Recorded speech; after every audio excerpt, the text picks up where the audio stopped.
Smart Ahmednagar news. Ganpati आहेत 2900 गणपती बसतात. जो आत्ता रेकॉर्डचा आकडा आहे तो त्याच्याशिवाय थोडंसं कमी जास्त होऊ शकतं. आपण पोलीस फोर्स आपला 3000चा आहे. पूर्ण पोलीस फोर्स एस पी साहेब 2 ॲडिशनल एस पी साहेब 6-7 DYSP आणि सगळे अधिकारी अंमलदार आमच्याकडून 3 संवादीदारांचा पोलीस फोर्स आहे. तो सर्व या काळात आपण वापरणार आहोत.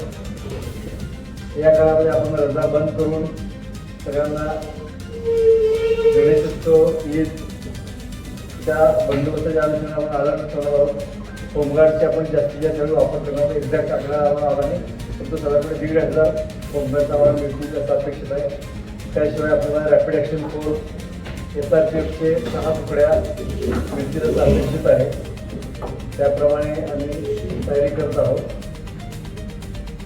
याशिवाय व्हॉलंटियर्सचा पण सहभाग करून घ्यायचा. ड्रोनचा वापर, व्हिडिओ शूटिंग करणं जेणेकरून आपला डिजिटल इन्फॉर्मेशन व्हिडिओ असण्याचा प्रयत्न आहे. सर्व गणेश मंडळांनी CCTV लावावा याबाबत आपण त्यांना आवाहन केले, विनंती केली. त्याच्याशिवाय जिल्ह्यामध्ये ज्या ज्या ठिकाणी ऑलरेडी CCTV कार्यरत आहेत, महानगरपालिकेचे असतील, नगरपालिकेचे असतील किंवा खाजगी संस्थांचे, बँकांचे आहेत, ते सगळे पुण्याला चेक करायच्या नव्याने सगळे सुस्थितीत आहेत का, चालू आहेत का, त्याचा लढवडीच्या दृष्टीने कसा वापर करता येऊ शकेल ह्या प्रकारे पाहणी पुढच्या 2 दिवसात आम्ही करणार आहोत. आणि ऑलरेडी एक्झिस्टिंग सगळे CCTV गणेश मंडळांना CCTV लावण्याबाबत आवाज आणि बाकी ड्रोन आणि व्हिडिओ शूटिंगचा वापर मोबाईलद्वारे आणि व्हिडिओ कॅमेराद्वारे असा करून आपण हा गणेशोत्सव दरवर्षीप्रमाणे चांगला, शांततेत, जोशमध्ये, उत्साहामध्ये, परंतु कुठले गालबोट न असता होईल असा आमचा प्रयत्न आहे.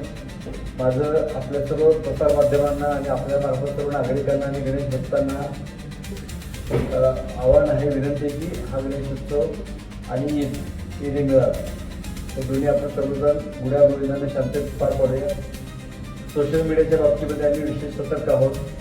तर अलीकडच्या काळामध्ये सोशल मीडियावरचे गुन्हे वाढत आहेत. कुणीतरी काहीतरी स्टेटसवर ठेवतो आणि त्यामुळे विनाकारण तणाव होतो.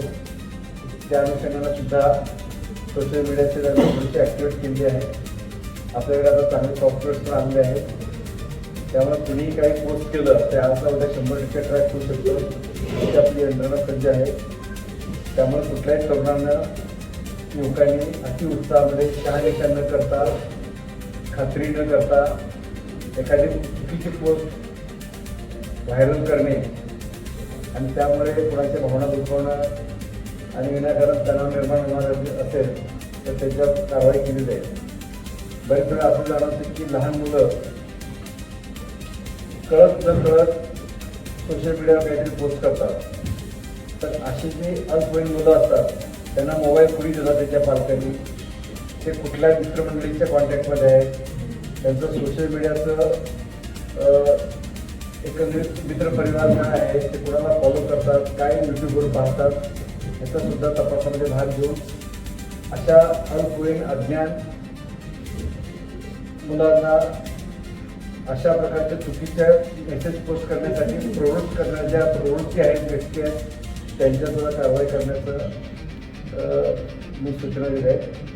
आणि मला अपेक्षा आहे की आपण अशा काही घटना विशेषतः सोशल मीडियावर होणाऱ्या गुन्ह्याबाबत निश्चितच नागरिकांनी सुद्धा रिॲक्ट होऊ नये आणि पोस्ट करणाऱ्यांनी सुद्धा यापुढे सतर्क असते. कारण आमच्या त्या यंत्रणा पण चांगली आहे आणि आम्ही फक्त त्या म्हणजे एखाद्यानं एखादी पोस्ट केली असेल तर फक्त त्याच्यापुरता गुन्हा मर्यादित न राहता त्याला अशा प्रकारची पोस्ट प्रवृत्त करणाऱ्या जी काही प्रवृत्ती, व्यक्ती किंवा त्याचं जे सर्कल आहे त्याचा सुद्धा अभ्यास करून त्यांच्यावर कारवाई करायचा असं मी सूचना दिल्या आहे.